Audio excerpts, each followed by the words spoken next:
Hello friends, मेरा नाम है रंजीत और आज हम न्यू टॉपिक स्टार्ट करने वाले हैं some applications of trigonometry. Some applications of trigonometry, इससे पहले हमने ट्रिग्नोमेट्री कंप्लीट किया है। ये चैप्टर को स्टार्ट करने से पहले दो तीन पॉइंट्स हैं जो हमें याद रखना होगा। पहला point, line of site. Line of site line of site ये कहता है कि कोई भी ऑब्जर्वर है, चाहे वो ग्राउंड में खड़ा हो, है ना, चाहे वो किसी बिल्डिंग में खड़ा हो, चाहे वो किसी बिल्डिंग में खड़ा हो, उस ग्राउंड से पैरेलल अगर वो किसी ऑब्जेक्ट को देख रहा है तो वो होता है लाइन ऑफ साइट। दिख रहा है ग्राउंड से पैरेलल है। उसी तरह ये भी होता है, जैसे कि ये ऑब्जर्वर ऊपर खड़ा है तो ये होगा इसका लाइन ऑफ साइट। हमेशा वो सीधा देखे, है ना, तो इसको बोलते हैं लाइन ऑफ साइट। इसको कहते हैं लाइन ऑफ साइट। आपको पता चल रहा है ये, है ना, ये ग्राउंड से ये साइड पैरेलल है और इस ग्राउंड से ये भी साइड पैरेलल है। सेकंड पॉइंट आता है एंगल ऑफ एलिवेशन।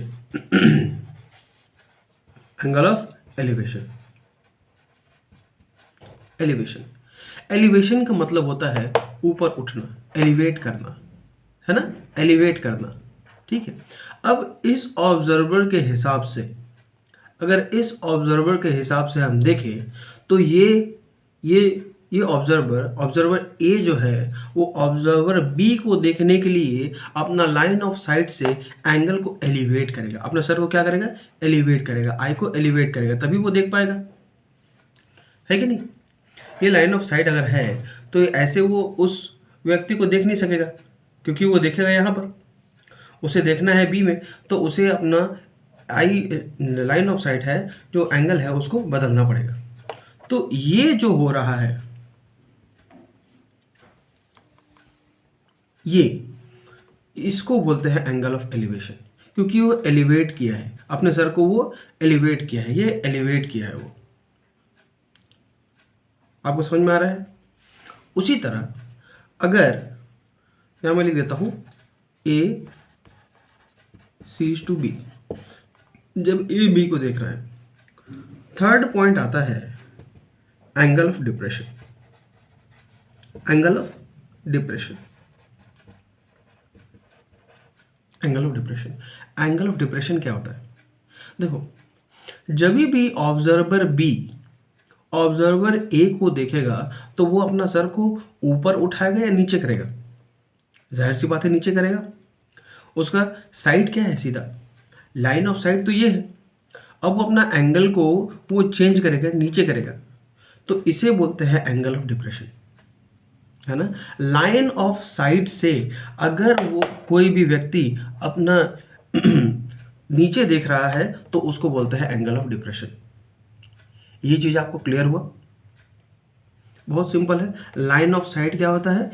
आंख से वो कोई भी ऑब्जेक्ट है उसको अगर ग्राउंड से अगर वो पैरेलल देख रहा है, चाहे वो ग्राउंड में खड़ा हो, चाहे वो किसी बिल्डिंग में खड़ा हो, या कहीं भी वो खड़ा हो, है ना, वो अपने आई साइड से ग्राउंड से पैरेलल देखेगा, सीधा देखेगा, तो होता है लाइन ऑफ साइट। उस लाइन ऑफ साइट से अगर वो ग्राउंड में खड़ा है और वो किसी ऊपर वाले ऑब्जेक्ट को देख रहा है तो वो होता है एंगल ऑफ एलिवेशन। ये है angle of elevation. Angle of elevation. और यह है एंगल ऑफ डिप्रेशन।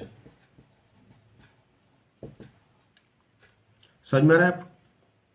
कोई भी ऑब्जेक्ट, कोई भी आदमी अगर ऊपर से किसी नीचे देख रहा है तो वो होता है एंगल ऑफ डिप्रेशन, है ना। हमेशा याद रखिएगा, एंगल जो बनेगा, है ना, एंगल जो, देखिए, एंगल ऑफ एलिवेशन हो चाहे एंगल ऑफ डिप्रेशन हो, वो हमेशा लाइन ऑफ साइट से ही बनता है।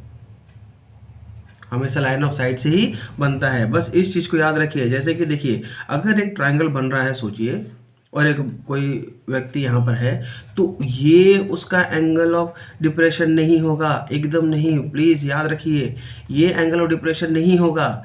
एंगल ऑफ डिप्रेशन होगा ये, अगर ऊपर से दिख रहा है तो हम एक लाइन ऑफ साइट बनाएंगे पहले, और उसके बाद ये जो एंगल बनेगा ये होगा एंगल ऑफ डिप्रेशन, ये होगा angle of depression. Exercise 9.1, question number 1. A circus artist is climbing a 20-meter long rope which is tightly attached and tied from the top of a vertical pole. एक vertical pole है ना, ground level से एक vertical पोल है और एक रोप है। रोप का लेंथ कितना है? 20 मीटर, है ना, ये अटैच किया हुआ है।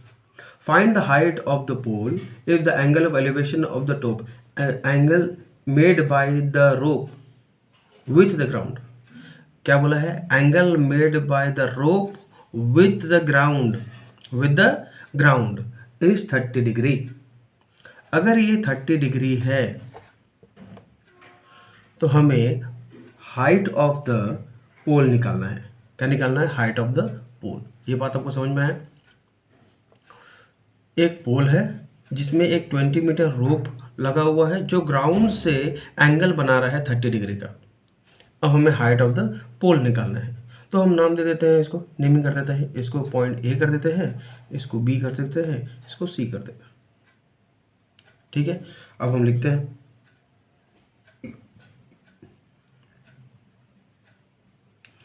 इन ट्राइंगल ए बी सी हमें ये हाइट चाहिए, ए बी चाहिए। हम ट्रिग्नोमेट्रिक रेशियो लगा सकते हैं। मैंने याद करवाया था, कैसा था? Some people have curly black hair through proper brushing, है ना। हमें हाइपोटेनियस दिया हुआ है और हमें चाहिए हाइट। हमें हाइपोटेनियस दिया हुआ है, हमें चाहिए परपेंडिकुलर, ये चाहिए। तो हाइपोटेनियस और परपेंडिकुलर किस में है? देखिए तो हाइपोटेनियस और परपेंडिकुलर साइन में है। तो मैं लिख सकता हूं in triangle A B C sine 30 degree equals to perpendicular by hypotenuse. कर सकता हूं? यस। साइन 30 का वैल्यू क्या होता है? वही 0, 1/2, 1/√2, √3/2 और 1, ये होता है। तो साइन 30 का वैल्यू क्या होता है? 1/2। मैं लिख सकता हूँ 1/2 इक्वल्स टू परपेंडिकुलर क्या है इस एंगल के हिसाब से? इस एंगल के हिसाब से परपेंडिकुलर है हमारा ए बी बाई हाइपोटेनियस है ए सी। मैं लिख सकता हूँ ये। अब अगर मैं क्रॉस मल्टीप्लाई करूँ तो मेरा वैल्यू आएगा ए सी इक्वल्स टू 2AB, है ना। अब ए बी हमारा है क्या? या तो हम ये लिख सकते हैं कि A B equals to AC/2, है ना। अब AC हमारा क्या है? AC है 20 डिवाइड बाई 2, 2 10। तो हमारा आया A B equals to 10 metre. हम यहाँ लिख देंगे 10 मीटर। ये है हमारा आंसर। हमारा नेक्स्ट क्वेश्चन है a tree breaks due to storm and the breaking part. देखिए एक ट्री है ना, सोचिए ये इतना बड़ा ट्री है ना, और तूफान के वजह से ये ट्री क्या हो गया? ये किसी एक पार्ट से टूट गया। सोचिए ऐसे टूट गया, है ना। तो क्वेश्चन है a tree breaks due to a storm and the broken part bends. ये जो ब्रोकन पार्ट है वो बेंड हो जाता है, ये बेंड होता है so that the top of the tree touches the ground, so the top of the tree touches the ground. तो ये बेंड हो गया, सोचो ये ऐसा आ गया, है ना। अब ये ऐसा हो गया, ये जो टॉप वाला थी ट्री था, ये बेंड होकर टूटकर ये ऐसा गिर गया, है ना। Making an angle 30 degree with it. देखिए क्योंकि ग्राउंड का बात किया था तो 30 डिग्री यहां से बनेगा, है ना। The distance between the foot of the tree, the distance between the foot of the tree and the point where the top touches the ground is 8 metre. ये जो डिस्टेंस है वो 8 मीटर है। Then find the height of the tree.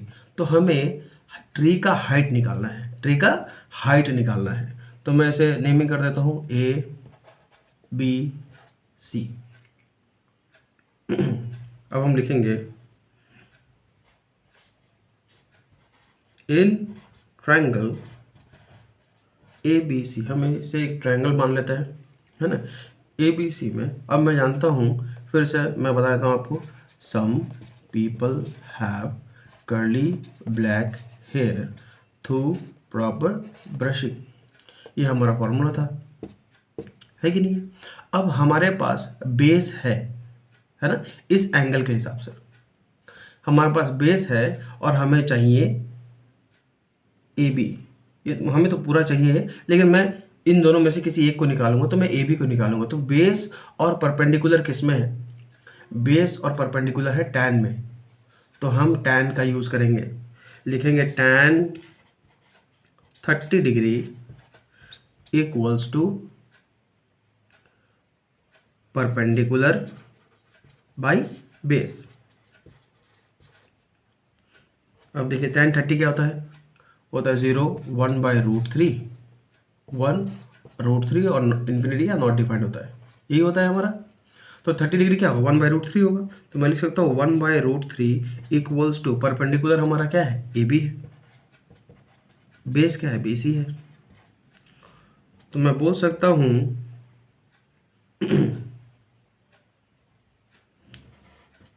A B equals to B C by √3, बोल सकता हूँ। B C का value क्या है हमारा, बी सी 8 है, 8/√3। अब हमें याद रखना है कभी भी डिनोमिनेटर में रूट नहीं होता है, तो हम इसे रैशनलाइज करेंगे। रैशनलाइज तो हमें पता है कैसे किया जाता है, √3 से मल्टीप्लाई कर देंगे, √3 से डिवाइड भी कर देंगे। तो ये आएगा 8√3 डिवाइड बाई 3, ये मीटर में। तो ए बी का वैल्यू आया हमारा 8√3 डिवाइड बाई 3। आप एक बात को हमेशा याद रखिए, जब भी हमारा वैल्यू आए उसे ब्रैकेट में रखिए, है ना, ताकि टीचर को आसानी हो आपका आंसर देखने में, ये क्लियर नीट एंड क्लीन दिखता है। दूसरा, जब भी वैल्यू आए आप उस डायग्राम में उस वैल्यू को लिखेंगे, है ना। अब देखिए क्योंकि हमें हाइट ऑफ द ट्री चाहिए थी, तो ट्री की हाइट तो ये पूरी थी, है ना। इसका मतलब हमें ए सी का भी डिस्टेंस चाहिए होगा, है ना। हम कुछ भी कर लिख सकते हैं, अगर बेस और हाइपोटेनियस। अच्छा मैं लिख सकता हूँ टैन नहीं। अब देखिए बेस और हाइपोटेनियस किस में है, बेस और हाइपोटेनियस कॉस में है, किस में है कॉस में है। तो मैं लिख सकता हूँ cos 30 degree equals to base by hypotenuse होता है कि नहीं। कॉस 30 का वैल्यू क्या होता है, फिर से टेन का साइन का लिखो, 0 1/2 1/√2 √3/2 और 1। मैं बताया था साइन का लेफ्ट टू राइट होता है और कॉस का राइट टू लेफ्ट होता है। तो 0 डिग्री है 30 डिग्री, कॉस 30 का वैल्यू क्या है √3/2 इक्वल्स टू बेस हमारा क्या है, इस एंगल के हिसाब से बेस है बी सी और हाइपोटेन्यूस है ए सी। अब इसका वैल्यू निकालिए, है ना। ए सी क्या होगा, ए सी होगा B C into 2 divide by √3। इसका वैल्यू होगा, बी सी का वैल्यू है 8 इंटू 2 डिवाइड बाई √3, इसका वैल्यू होगा 16/√3। अब आपको पता है ये रैशनलाइज है, नहीं हमें रैशनलाइज करना पड़ेगा, √3 से मल्टीप्लाई कर दिए तो ये आया 16√3 डिवाइड बाई 3, है ना। तो ये वैल्यू आया 16√3 डिवाइड बाई 3। क्या हमारा आंसर कंप्लीट हो गया? नहीं, हमें हाइट ऑफ द ट्री चाहिए था। तो हाइट ऑफ द ट्री क्या होगा? हाइट ऑफ ट्री को मैं लिख सकता हूँ ए बी प्लस ए सी, ये होगा ना, A B plus A C, height of the tree. A B हमारा कितना आया था, देखिए ए सी को भी मैं ब्रैकेट में लिख देता हूँ। देखिए कितना क्लियर दिख रहा है हमें, है ना। टीचर को भी इतना क्लियर दिखना चाहिए। 8√3/3 प्लस ए सी हमारा आया 16√3/3। तो इसका वैल्यू आया 3 कॉमन आ गया और ये हो गया 8√3 प्लस 16√3। 8 प्लस 16 कितना हो जाएगा? 24√3। 24√3 डिवाइड बाई 3, 3 8 ज़ा 24, मतलब आया है आपका आंसर 8√3 हमारा metre. Total height of the tree कितना आया? 8√3। तो इसको मैं लिख सकता हूँ height of tree, height of tree, इसको हम ब्रैकेट, हमेशा ब्रैकेट में रखिए, आपका आंसर नीट एंड क्लीन दिखता है। हमारा नेक्स्ट क्वेश्चन है, a contractor plans to install 2 slides for the children to play in the park. एक कॉन्ट्रैक्टर है जो 2 स्लाइड्स बनाना चाह रहा है ना, बच्चों के लिए पार्क में। For the children below the age of 5 she prefers to have a slide whose top is at a height of 1.5 metre. देखो 2 स्लाइड बनाना चाह रहा है, एक स्लाइड है, ऐसा स्लाइड होता है, सोचिए ऐसा स्लाइड करेंगे, ऐसा है ना, बिलो 5 ईयर्स, बिलो 5 ईयर्स के लिए एक स्लाइड वो बनाना चाहती है जिसका हाइट होगा 1.5 मीटर, है ना, and it inclines at an angle of 30 degree. It inclines, incline मतलब एंगल ऑफ इंक्लिनेशन ये होगा, ये कितना है 30 डिग्री टू द ग्राउंड। समझ में आ रहा है आपको? Whereas for elder children, elder children के लिए क्या है, एल्डर चिल्ड्रन के लिए she wants to have a steep slope at a height of 3 metre. Elder children के लिए भी वो स्लाइड बनाना चाहती है, लेकिन उसका जो हाइट है वो 3 मीटर होगा और स्टीप स्लोप है ना। इसका स्लोप देखिए, इसका स्लोप देखिए कितना स्टीप है ये, और जिसका एंगल है 60 डिग्री ग्राउंड से। What should be the length of the slide in each case, है ना। इन दोनों केस में, केस 1 और केस 2, ये दोनों केस में, 5 बिलो 5 ईयर्स और एल्डर चिल्ड्रन केस में लेंथ ऑफ द स्लाइड क्या होगा। तो मैं इसे नाम दे देता हूँ ए बी सी, ऐसे नाम देता हूँ पी क्यू आर। इससे कोई दिक्कत है? मैं लिखूंगा इन ट्रायंगल ए बी सी हमें ये स्लाइड निकालना है ना। तो हम लिख सकते हैं ऐसा कौन सा वैल्यू है जिसमें हम परपेंडिकुलर भी होता है और हाइपोटेनियस भी होता है, साइन का, sine 30 degree equals to perpendicular by hypotenuse. Sine 30 का वैल्यू कितना होता है 1/2 इक्वल्स टू परपेंडिकुलर क्या है हमारा ए बी है, हाइपोटेनियस क्या है ए सी है। तो हम लिख सकते हैं ए C equals to 2AB, AC का वैल्यू आएगा 2 इंटू 1.5, AC इक्वल 1.5 इंटू 2 कितना होता है? 3 होता है।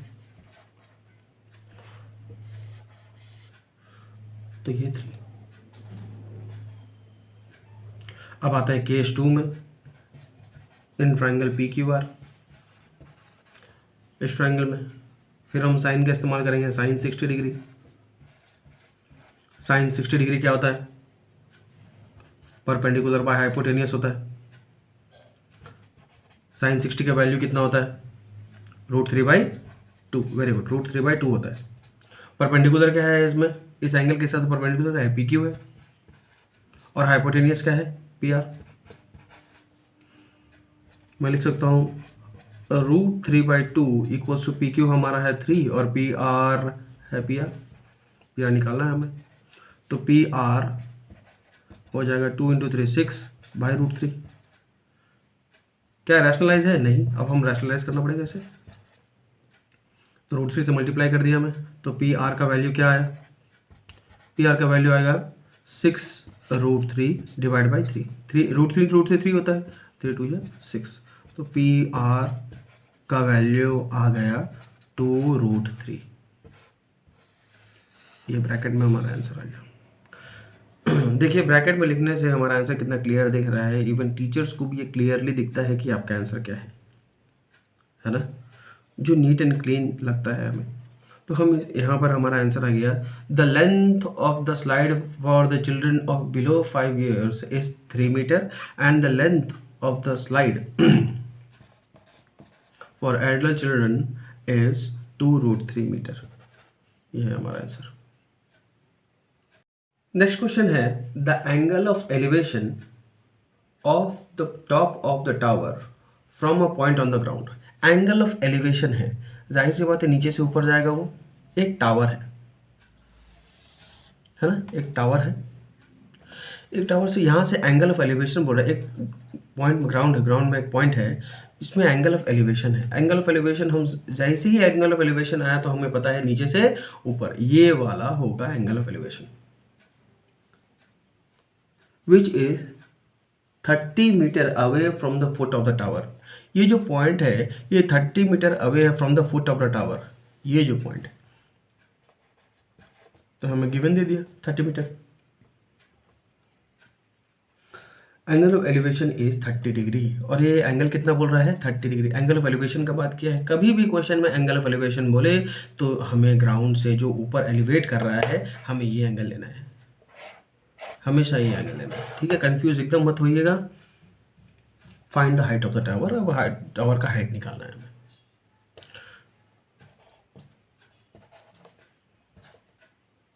फिर लिखते हैं,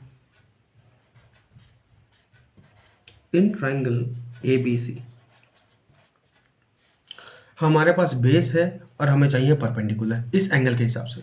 इस एंगल के हिसाब से ये बेस है और ये परपेंडिकुलर है, हाइपोटेनियस है। हमें पता है some people have curly black hair through proper brushing. अब हम हर क्वेश्चन में ऐसा करेंगे ना तो आपको एक बार याद हो जाएगा। मैं ये आपके लिए कर रहा हूँ कि आप समझ सके कि मैं ऐसा क्यों करता हूँ, है ना। आपके लिए ये आसान हो जाएगा। हमें चाहिए बेस और परपेंडिकुलर। बेस और परपेंडिकुलर किस में है? टैन में है ना। तो लिख सकते हैं टैन थीटा इक्वल्स टू होता है perpendicular by base. Very good. तो मैं लिख सकता हूँ टैन 30 डिग्री इक्वल्स टू हमारा परपेंडिकुलर क्या है? AB है, और बेस क्या है? BC है। लिख सकते हैं tan 30 का वैल्यू कितना होता है? अब tan का वैल्यू लिखो 0, 1/√3, 1√3 और नॉट डिफाइंड, यही होता है। tan 30 क्या हो गया? 1/√3। अगर आपको वैल्यूज़ याद है तो बहुत अच्छी बात है, नहीं तो इस तरह लिख लिख के कंटिन्यू करते रहेंगे ना तो आपको याद हो जाएगी ये बात। AB की वैल्यू AB ही है और BC की वैल्यू कितना है? 30 है। अब इसे मैं क्रॉस मल्टीप्लाई करूँगा तो AB की वैल्यू आ जाएगी 30/√3। 30 इंटू 1 30 हो जाएगा, डिवाइड बाई √3। अब एक बात है, क्या है रैशनलाइज है? नहीं है, तो हमें इसको रैशनलाइज करना होगा। और ऐसे वैल्यू को रैशनलाइज कैसे किया जाता है? न्यूमरेटर में भी √3 मल्टीप्लाई करेंगे, डिनोमिनेटर में भी √3 मल्टीप्लाई करेंगे, तो हमारा वैल्यू आ जाएगा A B equals to 30√3 divide by √3 into √3 क्या होता है 3 होता है, अभी 3 10 से 30 हो जाता है। तो ए बी की वैल्यू हमारी आई 10√3। अब हम लिख सकते हैं therefore the height of the tower is 10√3, 10√3। Thank you. हमारा नेक्स्ट क्वेश्चन है a kite is flying at the height of 60 metre above the ground, है ना। एक काइट है जो ग्राउंड से 60 मीटर अबव, है ना। हाइट जब बोलते हैं तो हम उसको परपेंडिकुलर ही लेते हैं, याद रख लीजिएगा हमेशा, है ना। तो ये 60 मीटर अबव द ग्राउंड एक काइट फ्लाई कर रही है। The string attached to the kite is temporarily tied to a point on the ground, है ना। और जो स्ट्रिंग है ये ग्राउंड में किसी एक पॉइंट से अटैच्ड है। The inclination of the string with the ground is 60 degree. देखिए फिर से, the inclination of the string, किसका, string का, with the ground is 60 degree. हमें क्वेश्चन कभी भी एक साथ पूरा नहीं पढ़ना है, थोड़ा थोड़ा पढ़ना है, तो उससे हमारा क्वेश्चन आसान हो जाता है।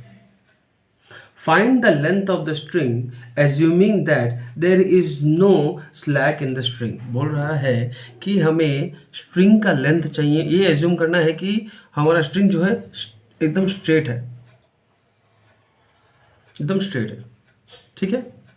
अब फिर हम नेमिंग कर देते हैं इसको ए बी सी, है ना। लिखेंगे इन ट्राइंगल ए बी सी। अब हमारे पास परपेंडिकुलर है और हमें चाहिए हाइपोटेनियस। हमें क्या, हमारे पास है परपेंडिकुलर और हमें चाहिए हाइपोटेनियस। फिर लिखेंगे some people have curly black hair through proper brushing. अब हमें देखिए परपेंडिकुलर और हाइपोटेनियस किस में है, साइन में है ना, साइन में है। तो हम यहाँ पर साइन थीटा लगाएंगे। साइन थीटा इक्वल्स टू होता है परपेंडिकुलर बाय हाइपोटेनियस, ये होता है। तो हम लिख सकते हैं sine 60 degree equals to perpendicular क्या है हमारा ए बी है, बाय हाइपोटेनियस क्या है ए सी है।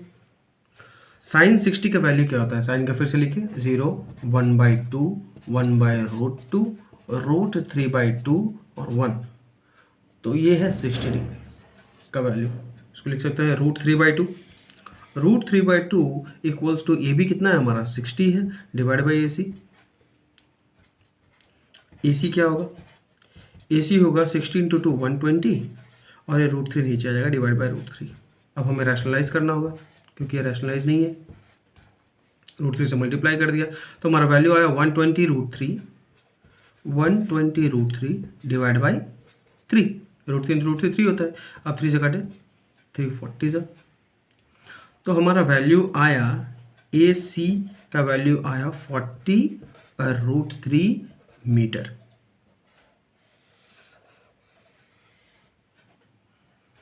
ए सी का वैल्यू आया 40√3 मीटर, है ना।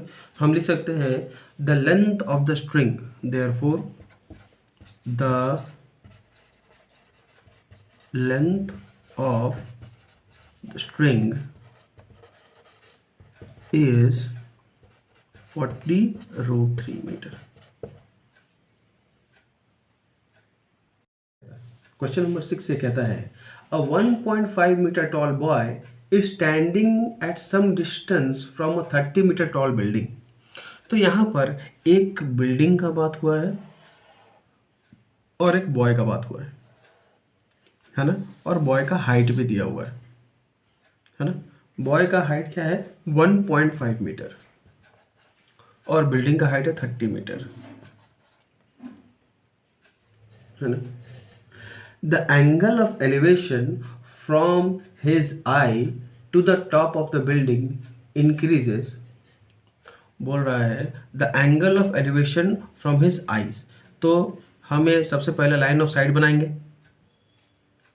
ये होता है लाइन ऑफ साइट। और फिर बोल रहा है एंगल ऑफ एलिवेशन टॉप से,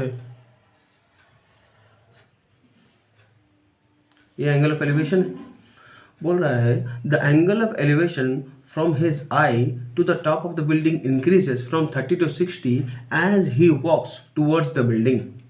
बोल रहा है कि जब वो टूवर्ड्स द बिल्डिंग, जब वो जा रहा है तो सबसे पहले उसका एंगल ऑफ एलिवेशन था 30 डिग्री, और जब वो थोड़ा आगे बढ़ा, है ना, जब वो थोड़ा आगे बढ़ा यहाँ पहुँचा, तब उसका एंगल ऑफ एलिवेशन आ रहा है 60 डिग्री, उसका इंक्रीज हो गया, एंगल इंक्रीज हुआ है 60 डिग्री, है ना। Find the distance he walked towards the building, find the distance he walk towards the building, ये जो डिस्टेंस है ये हमें निकालना है यहां से यहां।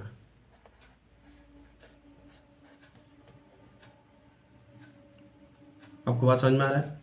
अब हम पॉइंट कर देते हैं, ये पॉइंट ए, ये पॉइंट बी, ये पॉइंट सी, ये पॉइंट डी, ये पॉइंट ई, ये पॉइंट है एफ और ये पॉइंट है जी। इस पॉइंट को हम जी मानेंगे, है ना। हमारे पास दो ट्रायंगल हैं यहाँ पर, ये एक ट्रायंगल है और ये एक ट्रायंगल है। इसको सॉल्व करने का तरीका बहुत आसान है, आप एकदम ध्यान से देखिए। हमें जी एफ निकालना है ना, जी एफ का वैल्यू कितना है, ठीक है। अब क्योंकि 1.5 ये हाइट दिया हुआ है ना, क्योंकि 1.5 ये हाइट दिया हुआ है, तो ए ई का वैल्यू अगर 30 है तो ए बी का वैल्यू क्या होगा, है ना। ए ई का वैल्यू अगर 30 है तो ए बी का वैल्यू क्या होगा, ये तो 1.5 हो जाएगा, क्योंकि मैं बताया था ग्राउंड और लाइन ऑफ साइट दोनों पैरेलल होते हैं। तो यहाँ जो हाइट होगा यहाँ भी वही डिस्टेंस होगा, यहाँ जो डिस्टेंस यहाँ भी वही डिस्टेंस। अब तो ए बी क्या होगा, ए बी हमें सबसे पहले लिखेंगे A B equals to A E minus B E, और हमें पता है कि डी जी और बी ई इक्वल है क्योंकि ये दोनों पैरेलल है। तो ए ई कितना है 30 माइनस 1.5 28.5, वेरी गुड, ये है 28.5। देखिए जब जैसे जैसे इसका वैल्यू आ रहा है ना, तो मैं वैसे वैसे उस वैल्यू को अपने डायग्राम पे मैं पुट करूँगा, तो ये हमारे लिए बहुत ज़्यादा ही आसान हो जाएगा। अब आप पूछेंगे कि मैं ए बी का वैल्यू है क्यों निकाला, क्योंकि देखिए ये हमारा ट्रायंगल बनेगा, है ना, लाइन ऑफ साइट से ही हमारा ट्रायंगल बनेगा, ये लाइन ऑफ साइट से ही हमारा ट्रायंगल बनेगा। ये ट्रायंगल नहीं बन सकता है, आपको ये ट्रायंगल दिख रहा है क्या, ए सी एफ ई बी ए, नहीं, ए बी सी, ये हमारा एक ट्रायंगल बन सकता है ना। तो इस ट्रायंगल के लिए हमें ये हाइट चाहिए होगा बस। अब देखिए, अब मैं निकालता हूँ, अब लिखूँगा in triangle A B C, in triangle A B C, ठीक है। हमें चाहिए ये डिस्टेंस, मतलब ये डिस्टेंस चाहिए। अगर मैं ये डिस्टेंस कैसे निकाल सकता हूँ, मैं ये डिस्टेंस कैसे निकाल सकता हूँ, इस टोटल डिस्टेंस में से अगर मैं इस डिस्टेंस को माइनस कर दूँ तो हमारा ये डिस्टेंस आ जाएगा, वेरी गुड। तब मैं हमें चाहिए बेस और परपेंडिकुलर। बेस और परपेंडिकुलर किस में होता है, फिर से लिखो, some people have curly black hair through proper brushing. Base and perpendicular किस में है, tan में है, तो मैं लिख सकता हूँ tan 60 degree, tan 60 degree, tan 60 degree equals to होता है, परपेंडिकुलर क्या है हमारा, ए बी है by B C, perpendicular by base, tan 60 क्या होता है, फिर लिखो वैल्यू 0 1/√3 1√3 नॉट डिफाइंड, ये होता है वैल्यू। तो tan 60 का वैल्यू कितना होता है, √3, √3 equals to A B by B C होगा। अब मैं यहाँ लिख सकता हूँ A B sorry root three equals to A B का वैल्यू है 28.5 डिवाइड बाई बी सी। अब मैं इसे लिखूंगा B C equals to 28.5 divide by root three. क्या ये रैशनलाइज है? नहीं है, तो हम रैशनलाइज करेंगे इसे रूट थ्री से मल्टीप्लाई करके, तो इसका वैल्यू आएगा 28.5 root three divide by three.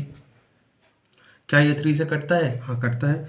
3 1 ज़ा 3, 3 9 ज़ा 27, 3 5 ज़ा 15। तो ये वैल्यू आया हमारा 9.5 रूट थ्री। बी सी का वैल्यू कितना आया हमारा? बी सी का वैल्यू आया 9.5 रूट थ्री। हो गया। अब हम लेंगे in triangle A B D tan 30 degree, tan 30 degree equals to होता है परपेंडिकुलर मतलब A B by B D, यही होगा। tan 30 का वैल्यू कितना है? 1 by root three equals to A B हमारा है 28.5, very good, divide by B D, तो बी डी मैं बी डी लिख सकता हूँ मैं। तब ये आया B D equals to cross multiply किया तो 28.5 रूट थ्री।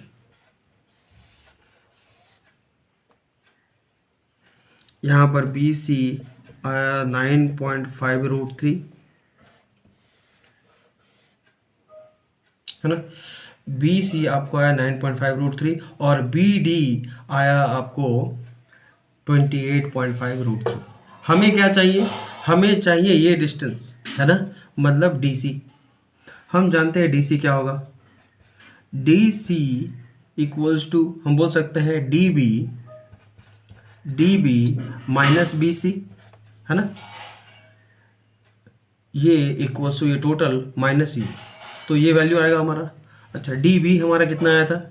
डी बी आया था हमारा 28.5 root three minus 9.5 root three.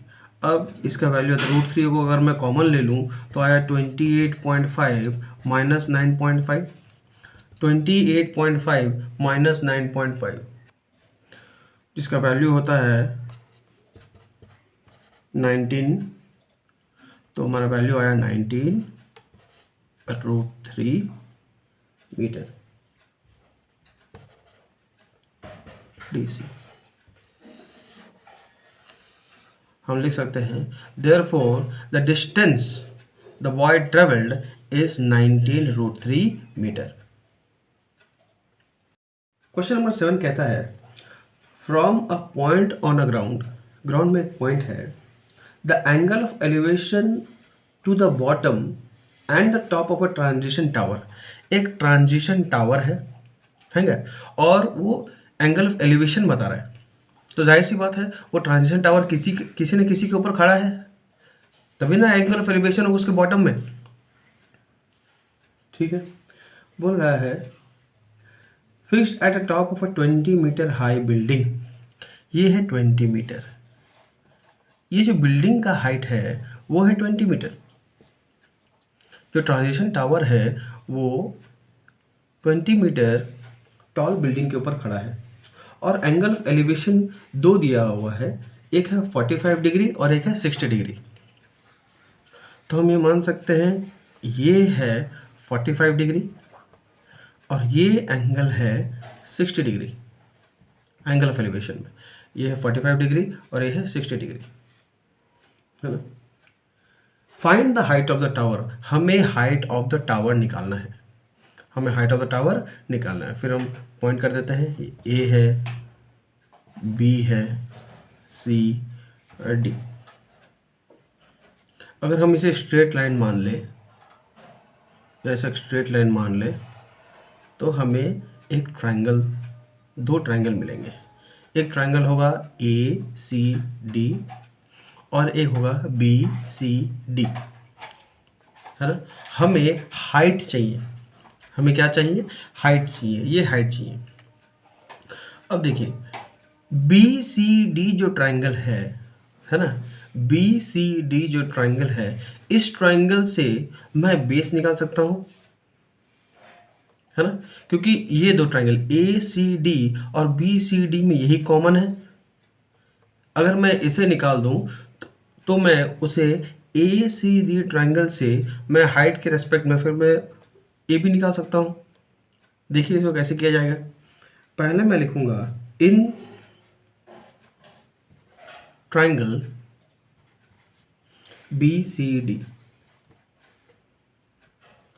इस ट्राइंगल में तो हम जानते हैं हमारे पास परपेंडिकुलर है, इस एंगल के हिसाब से हमारे पास परपेंडिकुलर है और ये है बेस। परपेंडिकुलर बेस किस में होता है, फिर से देखो, some people have curly black hair through proper brushing. Perpendicular और बेस किस में है, टैन में है, तो हम लिख सकते हैं tan theta equals to perpendicular by base. लिख सकते हैं tan 45 degree equals to, perpendicular हमारा क्या है, बी सी है, और बेस क्या है हमारा, सी डी। टैन 45 का वैल्यू क्या होता है, 0, 1/√3, 1√3 नॉट डिफाइंड, यही होता है। 45 का वैल्यू क्या है, 1 है, तो 1 इक्वल्स टू बी सी का वैल्यू है 20/DC, तो हम लिख सकते हैं D C equals to 20 metre. Cross multiply करने से डी सी का वैल्यू आ गया 20 मीटर, है ना। अब हम लेंगे इस ट्राइंगल को ए सी डी को, देखिए इन ट्राइंगल ए सी डी, जब मैं ए सी डी ले रहा हूं तो यहां होगा tan theta equal to perpendicular by base होता है।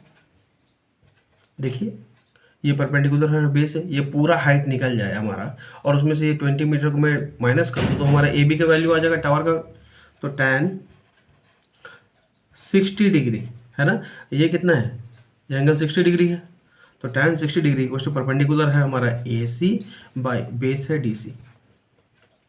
इसे मैं लिख सकता हूँ टैन 60 का वैल्यू कितना होता है, टैन 60 का वैल्यू होता है √3, √3 equals to A C by D C की वैल्यू कितना है 20, है ना। जब भी वैल्यू आए हमें उसे अपने डायग्राम पे लिखना है तो हमारे लिए बहुत ज़्यादा आसान हो जाता है। तो ए सी की वैल्यू आए क्रॉस मल्टीप्लाई करने से 20√3, ए सी की वैल्यू क्या आ गई, ए सी की वैल्यू यहाँ से यहाँ तक की वैल्यू आई 20√3। अब हम जानते हैं कि ए बी क्या होगा, ए बी होगा A C minus B C, है ना।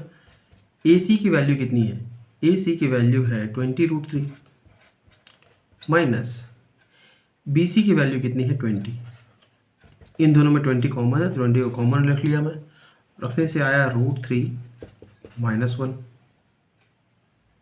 ये हुआ √3 माइनस 1।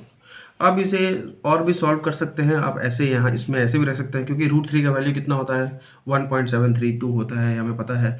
तो ए बी की value I 20 into √3 minus 1, therefore the height of the tower is 20√3 minus 1। दो ट्राइंगल हमें दिया गया था, उस ट्राइंगल से हमें ये हाइट निकालनी थी। कभी भी ये हाइट निकालने के लिए टोटल में से अगर इसे माइनस कर दे तो इसकी वैल्यू आ जाएगी, बस हम वही किए। नंबर 8 ये कहता है a statue 1.6 metre tall stand on the top of a pedestal. एक स्टैचू है 1.6 मीटर, इसका जो हाइट है स्टैचू के ये 1.6 मीटर है, और वो एक पेडेस्टल के ऊपर खड़ा है ना। हर स्टैचू किसी पेडेस्टल के ऊपर खड़ा होता है। From a point on the ground, the angle of elevation of the top of the statue, is 60 degree, है ना। टॉप ऑफ द स्टैचू से किसी ग्राउंड से इसका एंगल ऑफ एलिवेशन कितना है 60 डिग्री है ना। उसके बाद ये कह रहा है कि from the same point the angle of elevation of the top of the pedestal, the angle of elevation of top of the pedestal का टॉप तो ये है, यहाँ से इसका एंगल है, इसका एंगल है 45 डिग्री, इसका एंगल है 45 degree. Find the height of the pedestal, इस पेडेस्ट्रियल का हाइट चाहिए हमें। पॉइंट कर देते हैं, ये पॉइंट ए है, ये पॉइंट बी है, ये पॉइंट सी है, ये पॉइंट डी है। अब आप देखिए इस क्वेश्चन में हमें एक ट्रायंगल मिला है बी सी डी, ये एक ट्रायंगल दिख रहा है आपको, और एक ट्रायंगल दिख रहा है ए सी डी, है ना, ये ऐसा ट्रायंगल दिख रहा है। इस दो ट्रायंगल से हमें बी सी का वैल्यू निकालना है और हमें ए बी का वैल्यू दिया हुआ है 1.6। हम कैसे निकालेंगे? पहले इस दो ट्रायंगल को देखेंगे। देखो इससे पहले क्वेश्चन में हमें ये हाइट दिया हुआ था तो हम ये बेस का वैल्यू निकाल दिए थे, लेकिन अभी ये वैल्यू दिया ही नहीं है ना। तो हम अब लिखेंगे in triangle B C D, है ना, परपेंडिकुलर और बेस किस में आता है? टैन में आता है। तो मैं लिख सकता हूँ tan theta equals to perpendicular by base होता है, tan 45 degree equals to perpendicular हमारा क्या है? बी सी है, बाय बेस क्या है? D C. तो हम टैन 45 का वैल्यू कितना होता है? 1 होता है, 1 equals to B C by D C. तो हम लिख सकते हैं D C equals to B C. ये हमारा पहला पॉइंट आया, ठीक है। अब फिर इन ट्रायंगल ए सी डी, देखिए इस ट्रायंगल में ना ही डी सी का वैल्यू दिया हुआ है ना ही बी सी का वैल्यू दिया हुआ है, इसीलिए हमने ऐसा लिखा है इसको। अब हम जब दूसरे ट्रायंगल में आते हैं ए सी डी पे आते हैं तो हम जानते हैं कि tan 60 डिग्री इक्वल्स टू होगा A C by C D, क्योंकि tan का क्या होता है? परपेंडिकुलर बाय बेस होता है। tan 60 का वैल्यू कितना होता है? √3 होता है, इक्वल्स टू ए सी को मैं लिख सकता हूँ ए बी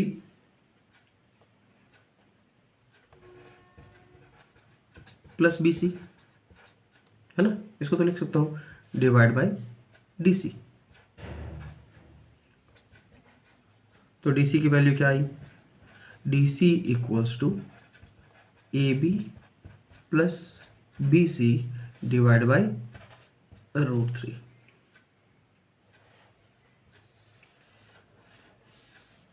ये हो गया इक्वेशन 2, है ना। अब देखिए पहला इक्वेशन और ये है दूसरा इक्वेशन, है ना।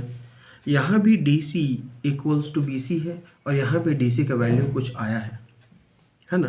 तो मैं ये कह सकता हूँ from equation 1 and equation 2 B C equals to A B plus B C by √3। Yes, from equation 1 and equation 2 मैं ये लिख सकता हूँ B C equals to A B plus B C divide by √3।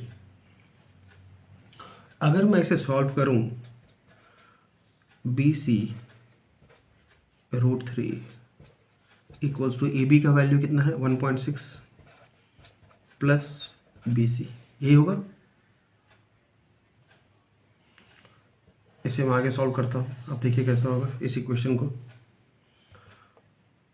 B C √3 कैसा होगा आपको पता चला? ये क्रॉस मल्टीप्लाई हो जाता है, होल के साथ डिवाइड है तो यहाँ मल्टीप्लाई हो सकता है, इक्वल्स टू की तरह जाने से मल्टीप्लाई होता है वो।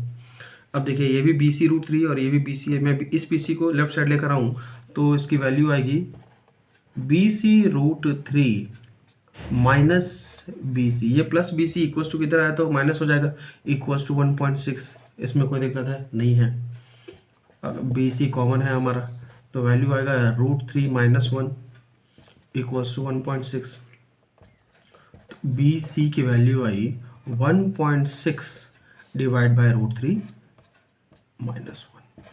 क्या ये रैशनलाइज है? नहीं है। Very good. अब इसे रैशनलाइज करना होगा। √3 - 1 है तो हमें मल्टीप्लाई किससे करना होगा? √3 + 1 से, और डिवाइड भी करना होगा √3 + 1 से। हम इस ऐसे क्यों करते हैं? देखिए, अगर मैं √3 + 1 √3 + 1 को डिवाइड करें तो ये 1 हो जाएगा, इसीलिए, है ना। अब इसे वैल्यू निकालते हैं। 1.6 into √3 + 1 whole divide by a - b into a + b क्या होता है? a² - b²। a² - b² मतलब √3 का होल स्क्वायर -1 का स्क्वायर। तो इसकी वैल्यू आई 1.6 इंटू √3 + 1 होल डिवाइड बाय √3 का स्क्वायर होता है 3 - 1। तो इसकी वैल्यू आ गई 1.6 इंटू √3 + 1 होल डिवाइड बाय 2। ये वैल्यू आई। अब 2 से अगर काटूँ मैं इसे 1.6 को तो 0.8 होगा, है ना। तो इसकी वैल्यू आई 0.8 इंटू √3 + 1। ये है हमारा आंसर। मैं इसे यहाँ फिर से सॉल्व कर देता हूँ। बी सी इक्वल्स टू हमारा आया था 1.6 इंटू √3 + 1 डिवाइड बाई 3 - 1। यह आया था हमारा। इसको मैं लिख सकता हूँ 1.6 इंटू √3 + 1 होल डिवाइड बाई 2, है ना। इसको मैं अगर 2 से काटूँ, अगर ये 2 से कटता है तो हाँ कटता है, तो 2 से काट के देखिए, 2 × 1 = 0.8 से, तो 0.8 इंटू √3 + 1 मीटर। ये आंसर है।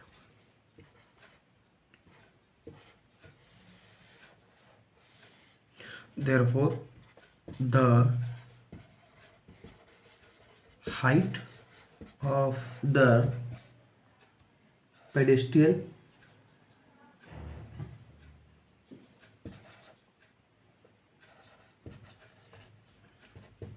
is 0.8 into √3 + 1 metre.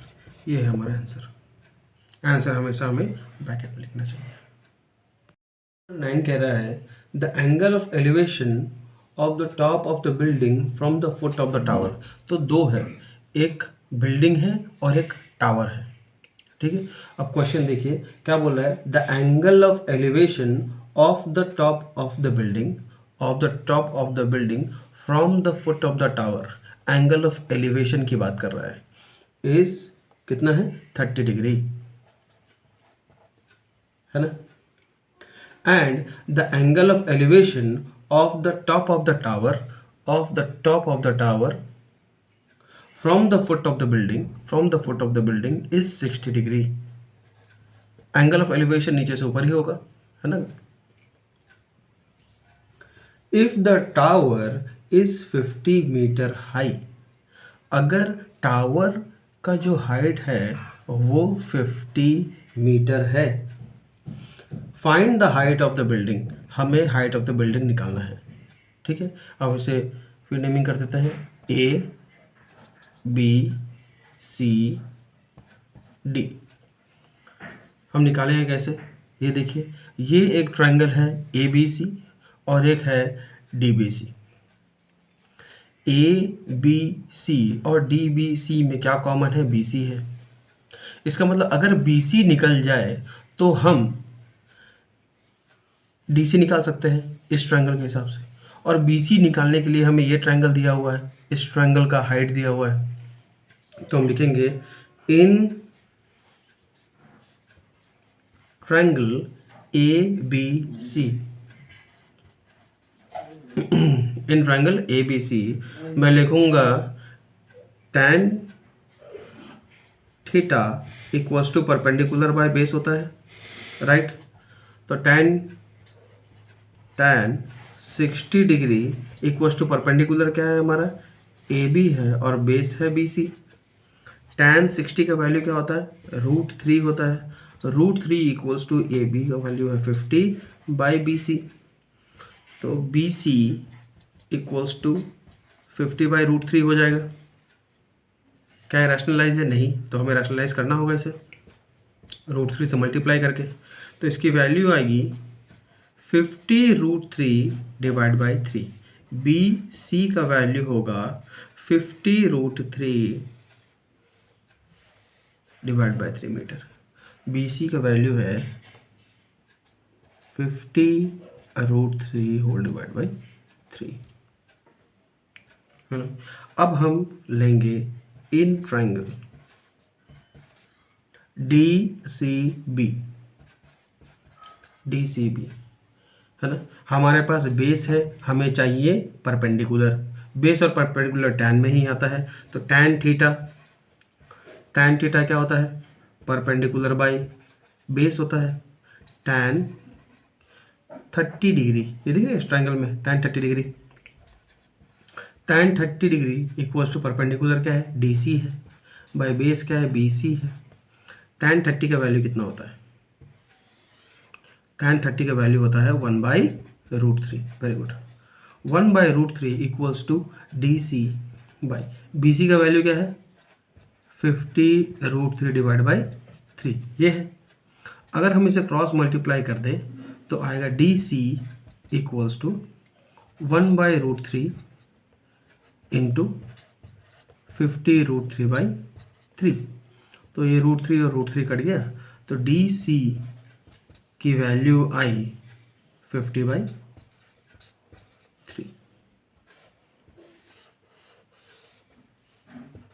DC आई 50/3। इसे हम ये भी लिख सकते हैं DC इक्वल्स टू 16 2/3 मीटर, है ना। देयरफॉर लिखेंगे, therefore the height of building is 16 2/3 metre. Then ये कहता है two poles of equal height, दो पोल हैं इक्वल हाइट के, are standing opposite to each other, एक ईच अदर के ऑपोजिट खड़े हैं, on either side of a road, एक रोड है, रोड के आइदर साइड पे वो खड़े हैं, विच इज 80 मीटर वाइड। ये जो रोड है वो 80 मीटर विड्थ है उसका,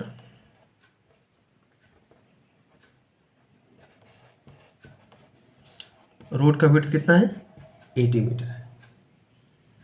from the point between them on the road the angle of elevation, road के बीच में एक पॉइंट है, ठीक है। The angle of elevation of the top of the pole is 60 degree and 30 degree. बोल रहा है इस पॉइंट से एंगल ऑफ एलिवेशन एक है 60 डिग्री और एक है 30 degree. Find the height of the pole and the distance of the point from the pole. ठीक है, हमें पोल का हाइट भी निकालना है और ये डिस्टेंस, इस पॉइंट का डिस्टेंस भी निकालना है, पोल से कितना है। ठीक है, अब हम मार्क कर लेते हैं A B C D E।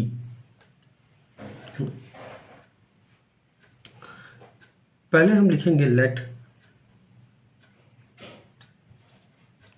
CD B x। हम CD को x मान लेते हैं। अगर हम CD को x मानेंगे तो BC हमारा क्या हो जाएगा, 80 - x।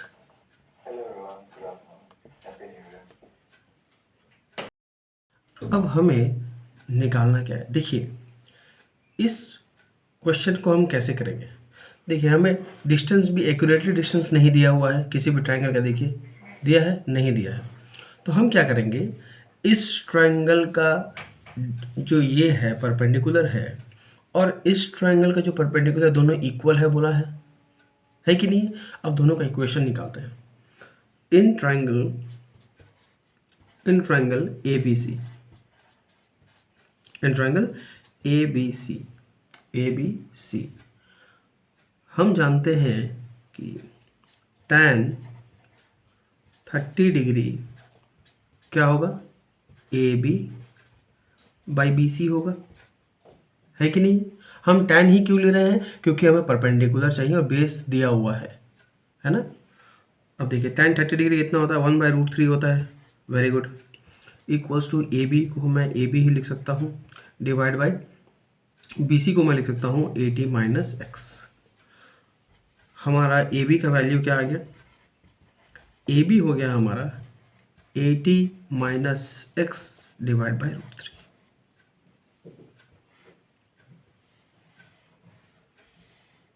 इस इक्वेशन में दो अननोन है। जब भी इक्वेशन में इस इक्वेशन 1 लिख लेता हूँ मैं, ये इक्वेशन 1 हो गया। जब भी इक्वेशन में दो अननोन है, इसका मतलब दो इक्वेशन आने चाहिए, इस इक्वेशन को सॉल्व भी कर सकते हैं। तो मैं लिखूंगा इन ट्रायंगल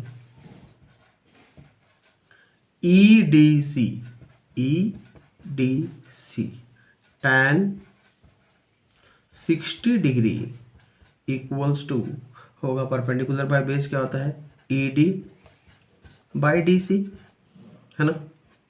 अब देखिए tan 60 कितना होता है, √3 होता है। तो मैं ये कह सकता हूँ E D by D C को x लिख सकता हूँ। ई डी की वैल्यू क्या आई, ई डी की वैल्यू आई x√3, ई डी की वैल्यू आई x√3। ये है इक्वेशन 2। अब देखिए हम जानते हैं कि A B equals to E D होगा, क्योंकि हाइट ऑफ द पोल तो सेम है, पहले ही हमें लिख दिया। अगर height of the pole same है तो मैं लिख सकता हूँ 80 minus x by √3 equals to x√3। ये और ये इक्वल है तो हम ये और ये इक्वल कर सकते हैं, है कि नहीं। तो मैं लिख सकता हूँ फ्रॉम इक्वेशन 1 एंड इक्वेशन 2 हमें क्या मिल रहा है, 80 minus x by √3 equals to x√3। ठीक है, since A B equals to E D, height of the pole. अब आप देखिए इसको सॉल्व करते हैं। क्रॉस मल्टीप्लाई अगर मैं किया तो आ गया 80 माइनस एक्स इक्वल्स टू √3, √3 क्या होता है, 3 होता है, 3x। इस माइनस एक्स को उधर लेके गया तो ये हो जाएगा 4x, है ना। 4x equals to 80। तो x की वैल्यू आई 80 divide by 4, therefore x equals to 20। यहाँ लिखिए या यहाँ पर मैं लिख सकता हूँ x इक्वल्स टू हमारा वैल्यू आया 20 metre.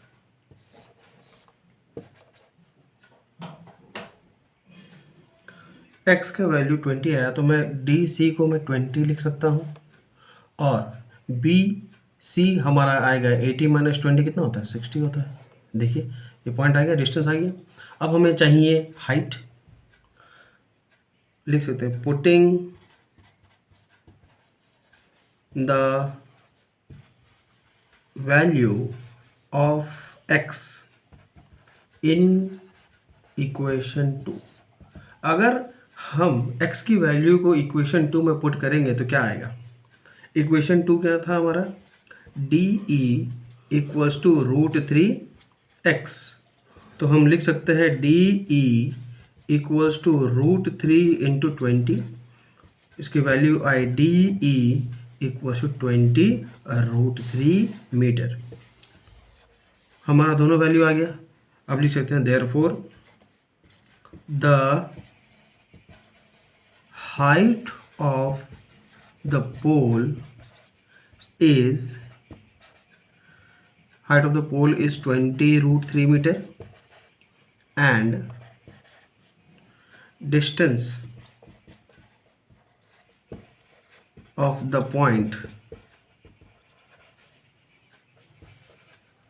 from the pole is 20 metre. यह है हमारा आंसर। नेक्स्ट क्वेश्चन है, a TV tower stands vertically on a bank of a canal, है ना, TV tower from a point on the other bank directly opposite to the tower. The angle of elevation of the top of the tower is 60 degree. Angle of elevation is 60 degree. From another point 20 meter away from this point, इस point से 20 metre away एक और point है, यह है 20 metre. 20 meter away from this point on the line joining the point at foot of the tower, the angle of elevation of the top of the tower is 30 degree. अब angle of elevation क्या आ गया आपका 30 degree, angle of elevation है 30 degree. Find the height of the tower and the width of the canal. अब बोल रहा है height of the tower निकालने के लिए और विड्थ ऑफ द कनाल, ये कनाल का विड्थ था, है ना। अब इस ट्रायंगल को देखिए, इस ट्रायंगल में ये वैल्यू दिया हुआ है, हमें ये और ये निकालना है। जब हम इस दो ट्रायंगल को देखते हैं किस तरह से सॉल्व किया जाता है, देखिए इस दो ट्रायंगल को हम देखते हैं, इस ट्रायंगल को हम देखते हैं और इस ट्रायंगल को हम देखते हैं। जब हम इस ट्रायंगल और इस ट्रायंगल मतलब ए बी सी ट्रायंगल को और ए बी डी को देखेंगे तो इसमें ए बी हमारा कॉमन है ना, कॉमन है, तो ए बी को लेके हम इस ट्रायंगल को सॉल्व कर सकते हैं, इस इक्वेशन को सॉल्व कर सकते हैं। देखिए कैसे, पहले लिखूंगा मैं in triangle A B C, है ना, मैं लिख देता हूँ tan theta equals to perpendicular by base होता है कि नहीं। अब मुझे भैया आप हमेशा इसको ही क्यों ले रहे हैं, आप हाइपोटेन्यूस को क्यों नहीं ले रहे हैं। मैं हाइपोटेन्यूस को इसलिए नहीं ले रहा हूँ क्योंकि इस ट्रायंगल में और इस ट्रायंगल में ए बी कॉमन है ना, इसीलिए हम परपेंडिकुलर को ले रहे हैं। तो मैं लिख सकता हूँ tan 60 degree equals to perpendicular हमारा क्या है ए बी है और बेस क्या है हमारा B C. Very good, tan 60 का वैल्यू कितना होता है √3 होता है। ए बी को मैं ए बी लिख सकता हूँ और बी सी को मैं बी सी लिख सकता हूँ। तो मैं लिखूँगा A B equals to √3 B C. इसमें कोई दिक्कत है नहीं है, इसको इक्वेशन 1 मान लेता हूँ मैं, क्योंकि बी सी की वैल्यू है नहीं तो हम ए बी की वैल्यू निकाल नहीं सकते, है ना। अब इसीलिए हमें एक और ट्रायंगल लेना पड़ेगा in triangle A B D में मैं जानता हूँ tan 30 डिग्री क्या होगा, tan 30 डिग्री क्या होगा परपेंडिकुलर बाय बेस होगा। परपेंडिकुलर क्या है ए बी है और बेस क्या है हमारा बी डी। अब देखिए tan 30 का वैल्यू कितना होता है 1/√3। वेरी गुड, ए बी को मैं ए बी लिख सकता हूँ और बी डी को मैं बी डी लिख सकता हूँ, कोई दिक्कत है नहीं है। तो A B equals to B D by √3, ये आपको दिख रहा है, ये इक्वेशन 2। अब देखिए इक्वेशन 1 में भी A B equals to √3 B C है और इक्वेशन 2 में भी A B equals to B D by √3 है। अगर ए बी इक्वल है मतलब ये और ये इक्वल है, मैं लिख सकता हूँ फ्रॉम इक्वेशन 1 एंड इक्वेशन 2 हमको क्या मिल सकता है √3 B C equals to B D by √3। अगर ये √3 को यहाँ मल्टीप्लाई कर दूँ तो आएगा √3 होगा 3 B C equals to B D, है ना, 3 B C equals to B D. और मैं अब बी डी को मैं क्या लिख सकता हूँ,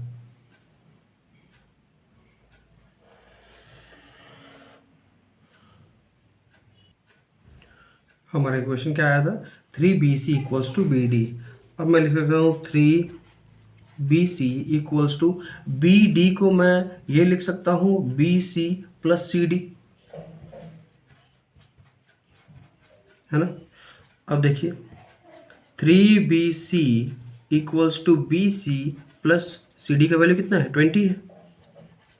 अब ये BC इधर आ गया तो ये हुआ 3BC minus BC equals to 20 होगा। 3 minus 1 equals to 2BC, 2BC equals to 20, तो BC का वैल्यू आ गया 10। 20 डिवाइड बाई 2 क्या होगा 10। BC का वैल्यू आ गया 10।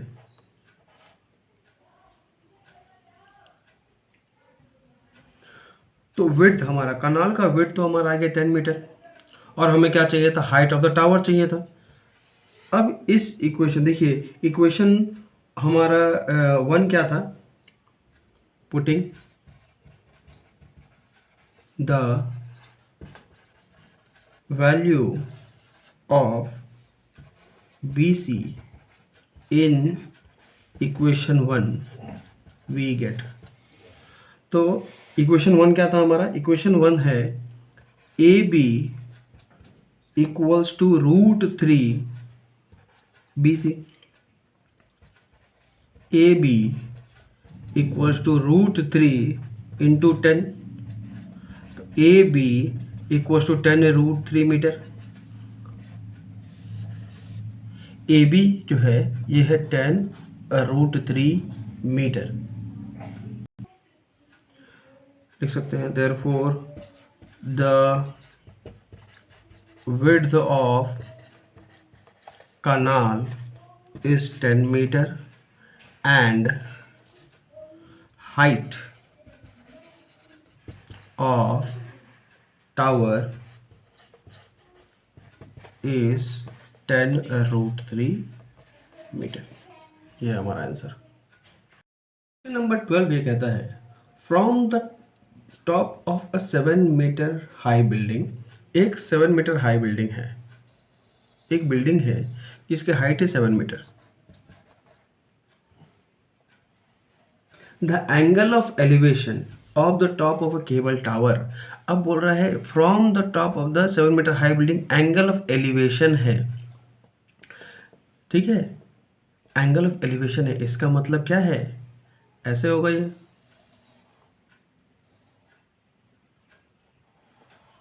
और ये है टावर, मतलब टावर उस बिल्डिंग से लंबा है, इज 60 डिग्री। ये कितना है 60 डिग्री है। And the angle of depression of its foot is 45 degree. और यहीं से एंगल ऑफ डिप्रेशन है, कितना है 45 डिग्री। याद रखिएगा जब भी एंगल ऑफ एलिवेशन हो या एंगल ऑफ डिप्रेशन हो वो हमेशा लाइन ऑफ साइट से ही होता है। यह एंगल ऑफ डिप्रेशन समझ में आ रहा है, यह एंगल ऑफ एलिवेशन, यह है लाइन ऑफ साइट, ठीक है। Determine the height of the tower, ये बिल्डिंग है और ये height of the tower total है। अब मैं जानता हूँ नाम ABCD E, ये है। अच्छा, अब मेरे पास ये हाइट है और इस हाइट से मैं ये डिस्टेंस निकाल सकता हूँ, है ना, ये डिस्टेंस निकाल सकता हूँ। ये डिस्टेंस निकालूंगा, अगर मैं DC निकल जाता है तो DC इक्वल्स टू EB होगा, क्योंकि distance between the tower and the building वो तो हमें सेम ही रहेगा ना। तो ये डिस्टेंस इक्वल्स टू ये हो जाएगा। अब इस डिस्टेंस से मैं AB निकाल सकता हूँ, है ना। और अगर मेरा AB निकल जाएगा और BC तो मेरा 7 मीटर है ही, है ना, क्योंकि DE और BC तो इक्वल होंगे। अगर मेरा AB निकल जाएगा तो AB प्लस BC मेरा हाइट ऑफ द टावर आ जाएगा, है कि नहीं। तो स्टार्ट हम ऐसे करते हैं, इन ट्राइंगल DEDC, इस ट्राइंगल पहले, अच्छा हमें एंगल चाहिए।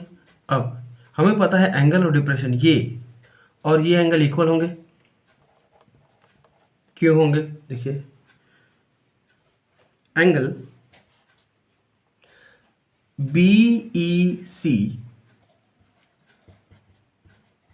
Equals to angle D C E,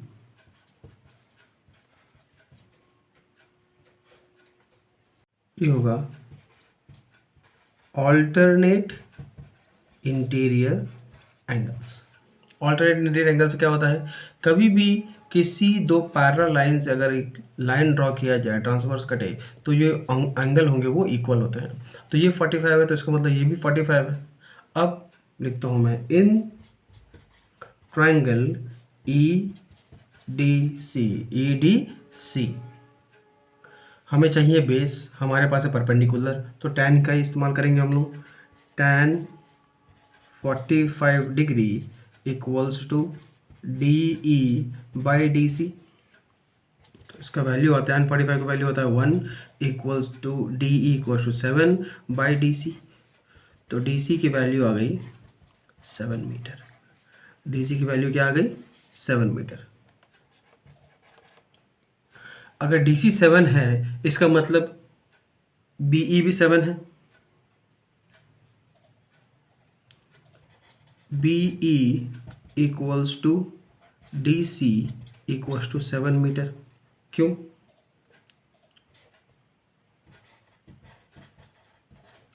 distance between building and tower is equal होता है। ठीक है, तो मैं लिख सकता हूँ ये equals to 7 metre, A B equals to 7 metre. अब ए बी ई ट्रायंगल देखते हैं। ए बी ई में हमारे पास बेस है ना, तो हम परपेंडिकुलर निकाल सकते हैं। तो लिख सकता हूँ मैं, in triangle A B E tan 60 degree equals to A B by B E. tan 60 का वैल्यू कितना होता है, √3 होता है। √3 equals to A B by B E, क्या था, 7। तो मैं लिख सकता हूँ A B equals to 7 √3। A B equals to 7 √3 metre. तो अब हमें क्या चाहिए था, हाइट चाहिए था। Height of tower equals to A B plus B C equals to 7 √3 plus 7 common हो जाएगा, √3 प्लस 1 मीटर। ये है हमारा आंसर। लिखेंगे therefore the height of the tower is 7 into √3 plus 1। ये हमारा आंसर। नेक्स्ट क्वेश्चन है question number 13। As observed from a top of a 7.5 metre height lighthouse. एक लाइट हाउस है। अब लाइट हाउस जानते हैं समुद्र में होता है ना। एक 7.5 मीटर लाइट हाउस है, सॉरी 75 मीटर हाइट का एक लाइट हाउस है। From the sea level the angle of depression of two ships are 30 degree and 45 degree. दो शिप्स हैं, है ना, दो शिप्स हैं जिसका एंगल ऑफ एलिवेशन है 30 डिग्री एंड 45 डिग्री। अब देखिए यहाँ कंफ्यूजन है, शिप यहाँ और यहाँ भी हो सकते हैं, एक तरफ भी हो सकते हैं, दो तरफ भी हो सकते हैं। तो इसी कंफ्यूजन को दूर करने के लिए ये कहा गया है, नेक्स्ट अगर आप पढ़ेंगे, if one ship is exactly behind the other, एक ship exactly behind the other है, दूसरे के पीछे है, other on the same side of the lighthouse, on the same side of the lighthouse मतलब एक इसी साइड, एक साइड या इस साइड या इस साइड, सेम साइड में। तो मैं एक बोर्ड बना दे रहा हूँ, है। अब यहां से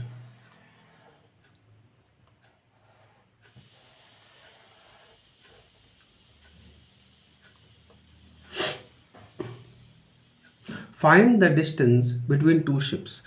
ये जो डिस्टेंस है हमें ये निकालना है। ये है ए बी सी डी, हमें निकालना है डी सी। हमें क्या निकालना है? डी सी निकालना है।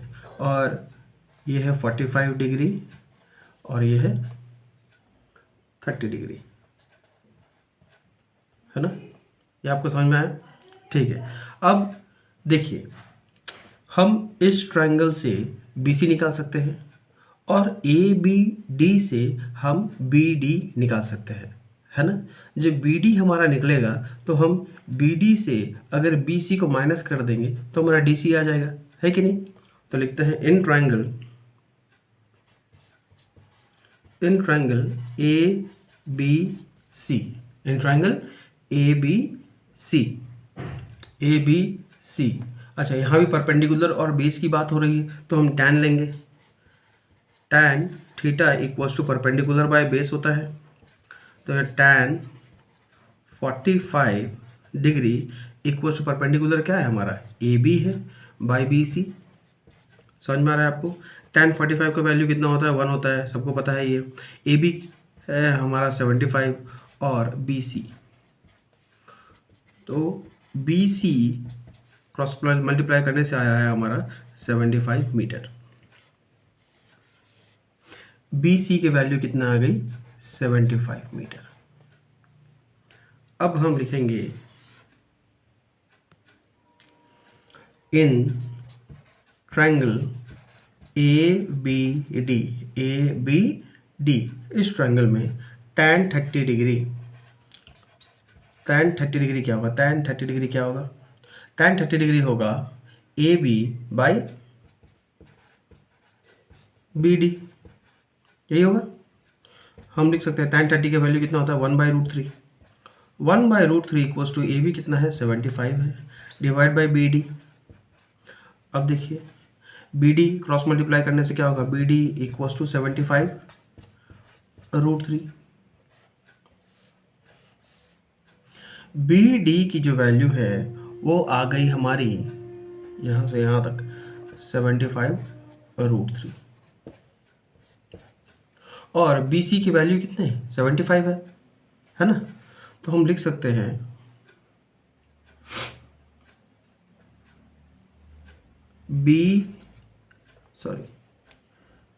सी D equals to B D minus B C. B D हमारा कितना है? 75√3 माइनस बी सी हमारा कितना है? 75 है। 75 कॉमन आ गया हमारा, तो √3 माइनस 1 मीटर। सी डी की वैल्यू आ गई, सी डी की वैल्यू आई 75 इंटू √3 माइनस 1। हम लिख सकते हैं therefore the distance, the distance between the two ships is 75√3 minus 1 metre. ये है हमारा आंसर। क्वेश्चन नंबर 14 ये कहता है अ 1.2 मीटर टॉल गर्ल, ये जो गर्ल है ये 1.2 मीटर हाइट है इसका, spots a balloon moving with a wind in a horizontal line, है ना? एक बैलून को स्पॉट करती है जो हॉरिजॉन्टल लाइन में ऐसा मूव कर रही है at a height of 88.2 metre. अब ये जो हाइट ऑफ द बैलून है वो है 88.2, और ये हाइट कहाँ से दिया हुआ है? ग्राउंड से ही हाइट होगा, है कि नहीं? From the ground the angle of elevation of the balloon from the eye of the girl is at instant is 60 degree, है ना? अभी एट इंस्टेंट, इस समय एंगल ऑफ एलिवेशन है 60 degree. After some times the angle of elevation reduce to 30 degree, कुछ समय के बाद एंगल जो है वो कम हो जा रहा है, ये 30 डिग्री हो जा रहा है। इसका मतलब बैलून दूर जा रहा है ना? बैलून इस डायरेक्शन में जा रही है। Find the distance travelled by the balloon during the interval, कह रहा है ये डिस्टेंस निकालने बोल रहा है। ये डिस्टेंस का मतलब ये डिस्टेंस है ना? ये डिस्टेंस हमें निकालने के लिए कह रहा है। हमें निकालना है ये डिस्टेंस, बैलून ये कितने डिस्टेंस ट्रेवल की। मैं नाम दे देता हूँ A B C D E F और ए जी, है ना। इस क्वेश्चन में बच्चे ये कंफ्यूज होते हैं, जो ये जो हाइट है ये कहाँ से है, ये हाइट फ्रॉम ग्राउंड है ना। तो अगर मैं ए बी को निकालूं, ए बी होगा हमारा, ये तो 1.2 होगा, तो ए बी होगा A C minus B C. ए सी हमारा कितना है 88.2 है, माइनस बी सी कितना है 1.2 है, तो ये हो गया हमारा 87। तो ए बी का वैल्यू आया 87।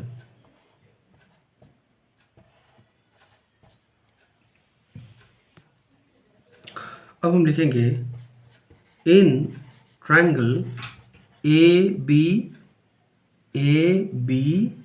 एफ, ये एक ट्रायंगल है। इस ट्रायंगल में मैं लिखूंगा tan 30 डिग्री, क्योंकि ये परपेंडिकुलर है और हमें बेस निकालना है, ये डिस्टेंस निकालना है ना। tan 30 degree equals to perpendicular क्या है हमारा ए बी है, बाय बेस क्या है बी एफ। tan 30 का वैल्यू कितना होता है 1/√3 होता है, इक्वल्स टू ए बी की वैल्यू है 87 डिवाइड बाई बी एफ। तो इसे मैं लिख सकता हूँ B F equals to cross multiply करने से आएगा 87√3 मीटर। बी एफ की वैल्यू क्या आई, बी एफ की वैल्यू आई 87√3 मीटर, ये आ गई। अब हम लेंगे ये ट्रायंगल, जी है, इसको मैं एच कर देता हूँ।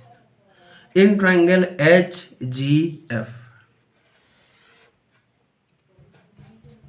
In triangle H G F, H G F में मैं ये कह सकता हूँ कि tan 60 degree equals to perpendicular क्या है एच जी है और बेस है जी एफ। tan 60 का वैल्यू होता है √3 एच जी हमारा कितना है, एच जी और ए बी इक्वल होता है कि नहीं, डिस्टेंस तो वही होगा 87 divide by G F, G F equals to 87/√3, जिसको मैं रैशनलाइज कर दूं तो जी एफ का वैल्यू आ रहा है हमारा 87√3/3। इसको काटो, कटेगा 3 1 3 3 2 6 3 9 27। तो जी एफ की वैल्यू आ रही है 29√3 मीटर। जी एफ की वैल्यू आ रही है 29√3। हमें क्या चाहिए, डिस्टेंस बिटवीन द बैलून, है ना। तो मैं लिख सकता हूँ B G equals to B F minus F G. अच्छा, बी एफ की वैल्यू कितनी है 87√3 माइनस एफ जी की वैल्यू कितनी है 29√3। यहाँ से √3 कॉमन होगा हमारा, तो आएगा 87 माइनस 29, तो ये वैल्यू आया √3 इंटू ये 58 होगा, इसको लिख सकते हैं हम लोग 58√3 मीटर। तो बी जी का वैल्यू आया हमारा, बी जी का वैल्यू आया हमारा 58 मीटर। इसका मतलब the distance between the balloon is 58√3 metre. ये है हमारा आंसर। नंबर 15, क्वेश्चन नंबर 15 कह रहा है a straight highway leads to the foot of a tower. एक स्ट्रेट हाईवे है जो लीड करता है फुट ऑफ द टावर तक, है ना। A man standing on the top of the tower एक मैन है जो टावर के ऊपर खड़ा है। Observes a car eight an angle of depression of 30 degree. एक कार को वो ऑब्जर्व कर रहा है ना। एक कार है ये, इस कार को वो ऑब्जर्व कर रहा है और एंगल ऑफ डिप्रेशन बोला है, तो ये लाइन ऑफ साइट होगा, है ना। लाइन ऑफ साइट का एंगल ऑफ डिप्रेशन ये होगा, और एंगल ऑफ डिप्रेशन बोला है 30 डिग्री। कितना हो रहा है? 30 degree. Which is approaching the foot of the tower with a uniform speed. ये फुट ऑफ द टावर की तरफ जा रहा है, ठीक है, एक यूनिफॉर्म स्पीड से। 6 seconds later the angle of depression of the car is found to be 60 degree. 6 second बाद जो एंगल ऑफ डिप्रेशन है, 6 सेकेंड बाद जो एंगल ऑफ डिप्रेशन है वो क्या हो जाता है? 60 डिग्री हो जाता है, ठीक है। Find the time taken by the car to reach the foot of the tower from this point, है ना। इस पॉइंट से, यहाँ कार है अभी, इस पॉइंट से फुट ऑफ द टावर पहुंचने में कितना टाइम लगेगा ये पूछ रहा है। अब हम नेमिंग कर देते हैं पॉइंट्स की, ए बी सी डी, और इस पॉइंट को मैं लिख देता हूँ ई। सबसे पहले मैं ये कह सकता हूँ angle A D B equals to angle E A D. Angle A D B equals to angle E A D equals to 60 degree, sorry 30 degree. तो 30 हो गया। क्यों? Alternate interior angles. उसी तरह angle B C A equals to angle E A C equals to 60 degree. ये angle कितना हो गया? 60 डिग्री हो गया। Alternate interior angles.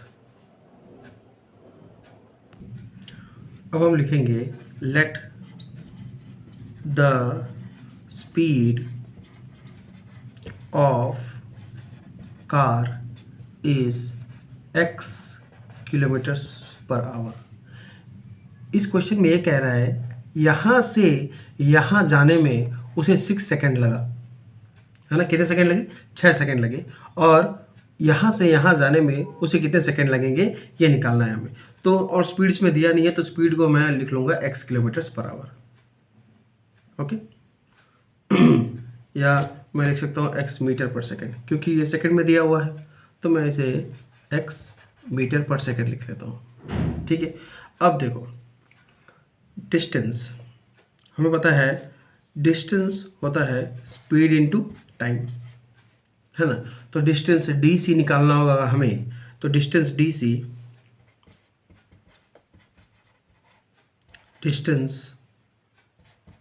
C equals to speed कितना है हमारा? स्पीड तो हम एक्स लिए है, और टाइम कितना लगा था? 6 सेकेंड्स लगा था। तो हम बोल सकते हैं 6x। इस डिस्टेंस को डी सी को मैं 6x बोल सकता हूँ, यस। देखिए ये इस चैप्टर का सबसे इंपॉर्टेंट और सबसे यूनिक क्वेश्चन है। क्यों यूनिक है? क्योंकि यहाँ पर स्पीड दिया हुआ है, तो स्पीड के रिलेटेड दिया हुआ है, तो हमें उस स्पीड को हमें डिस्टेंस में चेंज करना होगा। तो हमें वही पता है डिस्टेंस को स्पीड इनटू टाइम होता है, तो ये हमारा डिस्टेंस हो गया। अब फिर से वही करेंगे, ए बी सी एक ट्रायंगल है और ए बी डी एक ट्रायंगल है ना। ए बी सी में ए बी और ए बी डी में ए बी कॉमन है ना। तो हम निकालेंगे कैसे? In triangle A B C tan 60 degree equals to A B by B C होगा। Very good. tan 60 का वैल्यू कितना होता है? √3 होता है। √3 equals to A B by B C, A B equals to B C root 3, है ना। ये हो सकता है, ये होगा हमारा इक्वेशन 1। अब लिखेंगे in triangle A B D tan 30 degree, tan 30 degree equals to A B by B D. ये होगा tan 30 का वैल्यू कितना होता है, 1/√3 होता है, इक्वल्स टू ए बी को मैं ए बी ही लिखूंगा, बाई बी डी लिख देता हूँ इसे।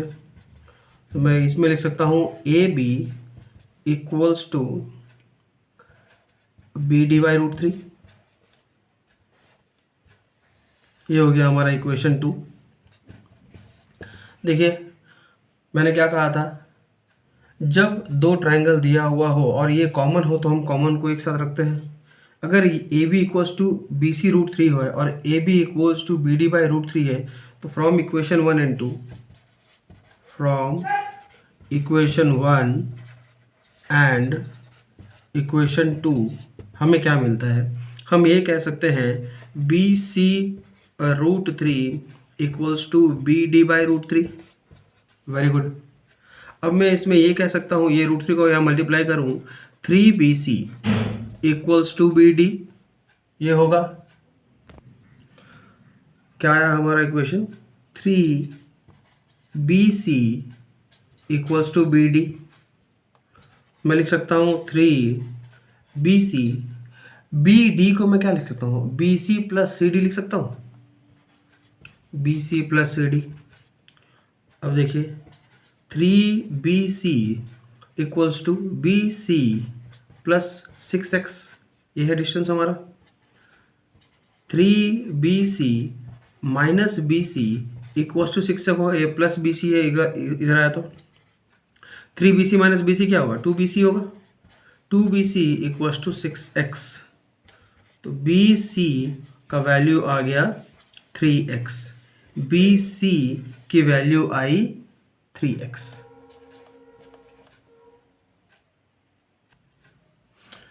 तो BC जो डिस्टेंस है वो आ गया 3x। हमें क्या चाहिए था, टाइम टेकन, है ना, टाइम टेकन BC। तो टाइम क्या होता है, टाइम होता है डिस्टेंस बाय स्पीड, यही होता है। तो डिस्टेंस क्या है हमारा, 3x है, और स्पीड हमारा कितना था, x मीटर पर सेकेंड था, x और x कट गया तो कितना आया, 3 सेकेंड्स निकल गया हमारा टाइम। तो हम लिख सकते हैं time taken for the car from C to B takes is 3 seconds।